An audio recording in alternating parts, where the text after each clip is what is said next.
I've got Senator Hollie Hughes, the Liberal Senator for New South Wales, on the line right now. You've just flown out of question time. I thank you very much for making time for us here at TNT Radio, Hollie. Yes, nice power walk down the corridors, but here I am. Do you actually get exercise in moving from one part of that? Well, it's almost like a labyrinth. It's like a network. It's like a vortex. It's a very difficult place to traverse, but you have to walk long distances. Is that part of the exercise program at Parliament House? Well, you certainly get your steps up, but I've got a theory that it just doesn't count towards exercise when you do it down here because it doesn't seem to make any difference to anybody. And we do it Right. generally in 4 or 5 inch heels, and yet no benefit is seen. Well, there's some horrifying news emerging as so I want to talk. You may want to have something to say about what I've just said. How about we do that? Question without notice for you: to think that Thomas Mayo, the Voice Yes campaigner and the PM's right-hand man, by the sound of it and the look of it, will be on this elite panel is scary. He's a communist, he's a unionist, he's a militant activist who wants reparations, which explains why yes is not the answer, surely. Oh, look, this guy is just another example of where there is such significant overreach by those that are on the Yes campaign side, but also in absolute defiance of what the Prime Minister is trying to claim as a modest change. There is nothing modest about a constitutional change at all. And in question time in the Senate, yet again, I don't even know what Senator Gallagher was trying to say when she was asked whether or not from the coalition, whether or not the Voice would have the power to abolish Australia Day. But then she was asked exactly the same question by Senator Thorpe, who also opposes the Voice, but on very different basis because she thinks it doesn't go far enough and wants a treaty and, well, she was pay the rent reparations person herself. Yeah. But again, the same wishy-washy answer was given to Senator Thorpe. So they either don't know or they are hiding the truth. Of course. And look, to be honest with this government and their complete ineffectiveness, their inability to tell the truth, I'm not 100% sure which one it is. I honestly couldn't tell you whether they just don't know or whether they are hiding behind it. But the reality is for all Australians, if you don't know, say no. And at the moment, it is as about as clear as mud. It's a clever slogan, but it's true. If you don't know, you don't vote for it. Now, the Minister for Indigenous Australians, Linda Burney, claims the Voice will have no say on changing the date of Australia Day, while constitutional experts quoted in the Australian newspaper today say she's wrong. Yeah. Of course, they'll meddle in this too, Hollie. Well, and again, coming back to Senator Thorpe, her question was that a lot of First Nations people, where they reside, particularly up on the top end and the top part of Queensland and Western Australia, that they are very close to our border, therefore would be impacted from a defence perspective.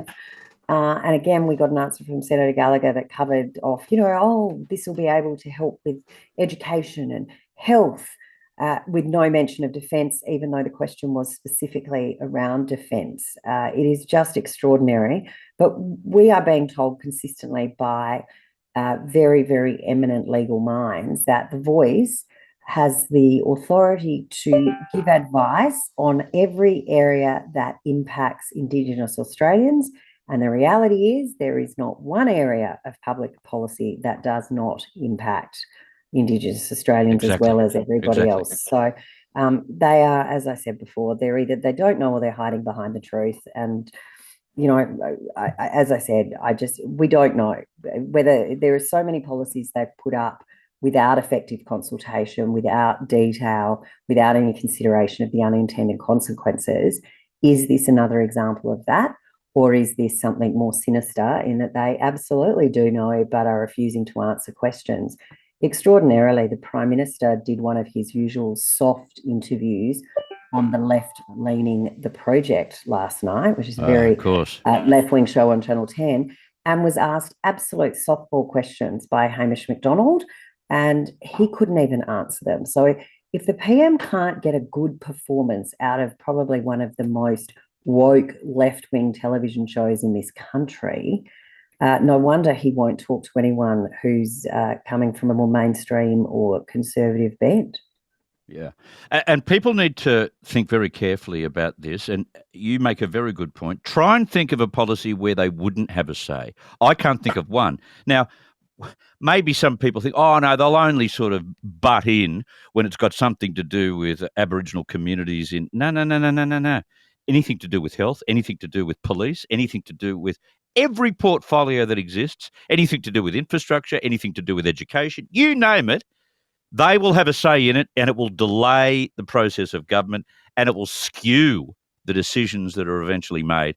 Anyway, people need to take that into consideration. Now, this is not politics, but it's still just as controversial. There's some horrifying news emerging as rescue crews attempt to locate this OceanGate Titanic submarine in the Atlantic Ocean. We learned today that the Marine Director at OceanGate Expeditions, David Lockridge, who's among the missing, was fired after raising warnings over serious flaws in the craft in 2018. Lockridge's safety concerns included visible flaws in the carbon fibre, which he says had the risk of expanding into larger tears. If that's true, it was almost a suicide mission to go down in that water.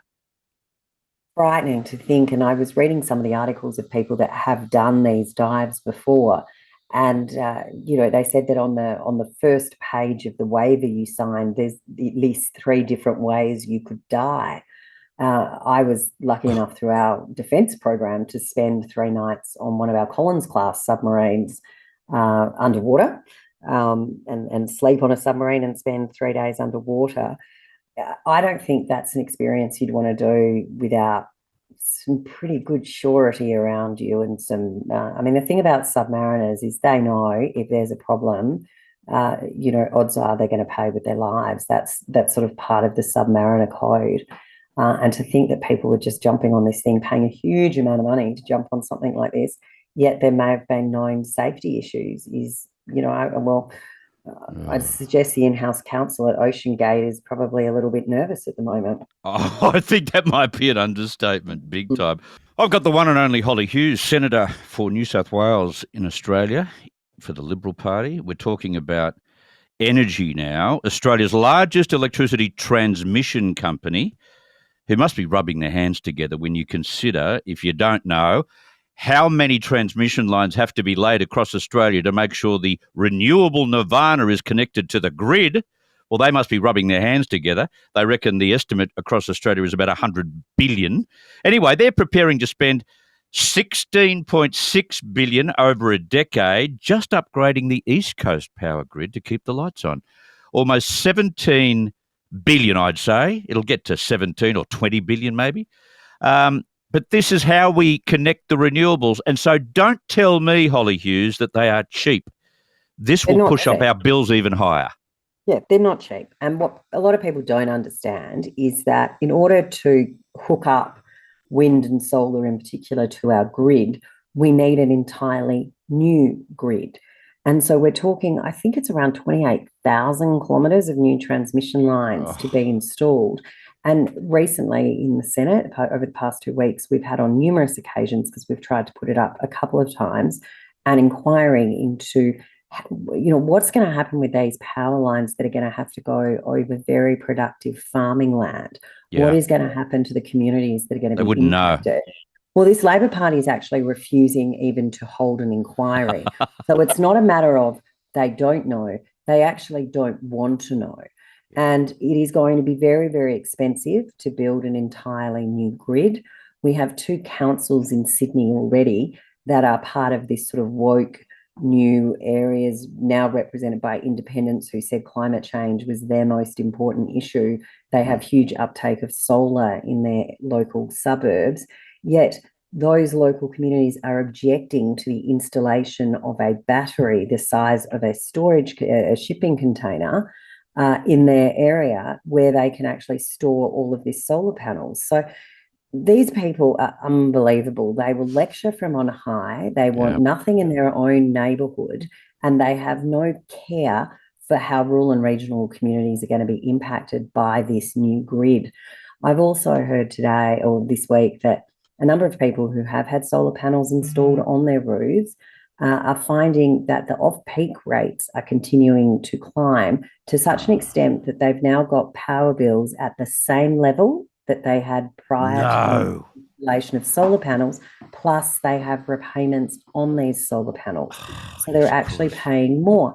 And that's because 3/4 of our energy at almost any given time will be coming from coal-fired power generated Yes. stations. And because everyone that comes off grid when the sun's shining and using that solar panel based energy in their home, what that means is the price of coal becomes more expensive. So everyone is paying more for the firming power that coal provides. And it also means that those in homes that can't afford solar panels, people in units and apartment complexes that don't have access to solar panels, are subsidising those who have put the solar panels on their roof. So it's not cheap. It's certainly not free, as Minister Boland continues to declare.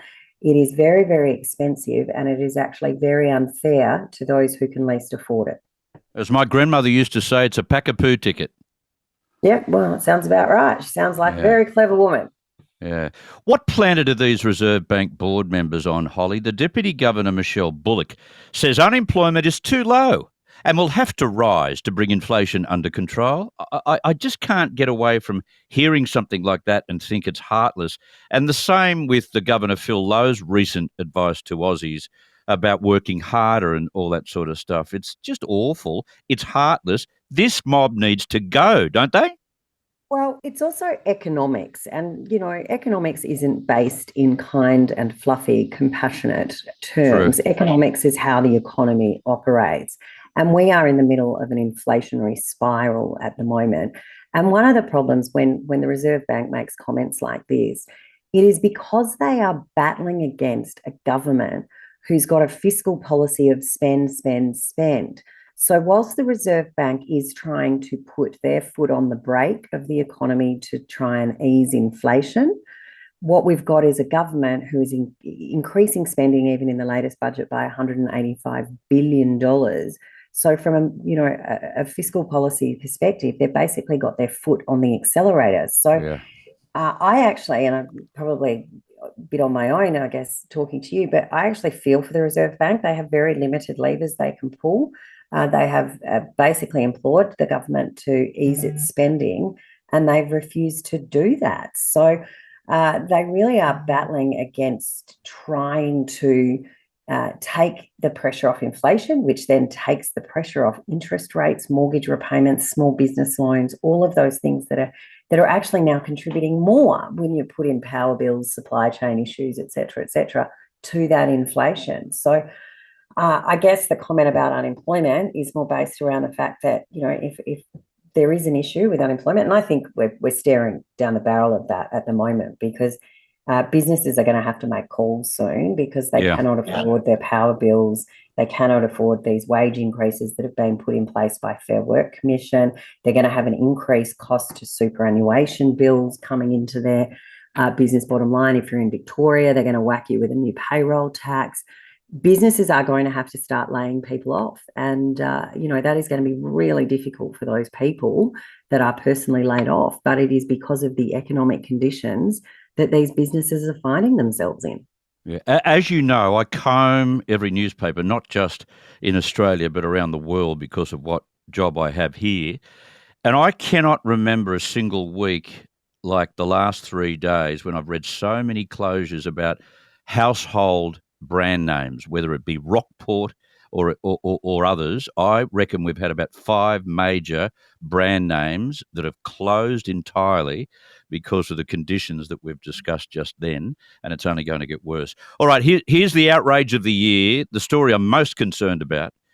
The nostalgic Lollies brand, known for their film-themed wrappers, Fantails, will soon be scrapped after sales have taken a hit. Surely we need a parliamentary committee or even a Royal Commission into this, Hollie.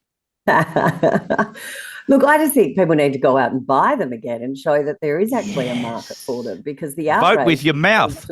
Yeah, absolutely. The outrage that this seems to have generated, I think if there was a rush on people trying to purchase Fantails, they might find that it might not be worth scrapping them. But I Yeah, think yeah. we all grew up with those Oh, wrappers that gave us did we? What? tidbits of, entertainment news Yeah, about all yeah. those favourite actors and who you used to get on your wrapper. And I mean, look, we uh, have a little stash of snacks in our whips office. And, I can tell you on Oh, some of the long days and nights here, the indulgence in a few chocolates or way too many minties is known to occur. And I think, perhaps we need to push our whip as a starting point to put yeah. fantails back into the mix.